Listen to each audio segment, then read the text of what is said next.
ঘরে যদি পুরুষ মানুষ না তাহে মহিলারা কিন্তু এত এত আলসা হয়ে যায়। আমি হয়েছে তাই অনেক আলসা হয়ে গেছি। আজকে ওই যে কুমড়া ভাজি করবো আর ডাঁটা চিকন করে পল্লা 2-3 জাতের সবজি নিয়ে একটা শুটকি রান্না করব। আসসালামু আলাইকুম, সবাই কেমন আছেন? আমি আল্লাহর মতে ভালো আছি। এই যে দুপুরবেলা আমি রান্না বান্না করে আলতাছি, ইফতারির সময় খামু। ইফতারির সময় কোনো পুরুষ মানুষ থাকতো না, সবাই গেছে গা হাসপাতালে, এলিগে আমি দুপুরে ফালতাছি।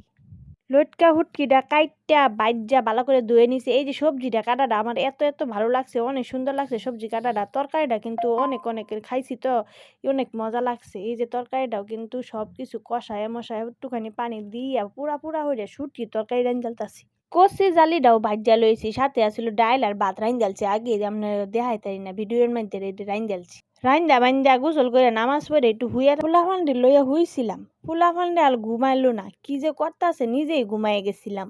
এরম ঘুম দিছি বাবা, 5:30 বাজে গেছে। নিশ্চিন্তা ঘুমাইছিলাম, কোনো টেনশন আছিল না। ইফতারির ইফতারি লইছে আমার বড় পোলা, শুনছে ইফতারি বানামো না। ও বাবা, বাজারে এত সুন্দর সুন্দর করে দেখাইতাছে ইফতারি, মনটা চাইছে কিনা লইতে। এই যে কিনা লইছে, জিনিসটা যেমন দেখতে সুন্দর লাগতাছে, খাইতে যে এত খারাপ লাগছে। পরে বুঝছি আমি খাইয়া লইছি ভাত। পরে দিয়ে এমন মই খাইয়া খাইয়া অর্ধেক অর্ধেক ফালাইছি। জিজ্ঞেস করলাম, কম ভালো লাগে না।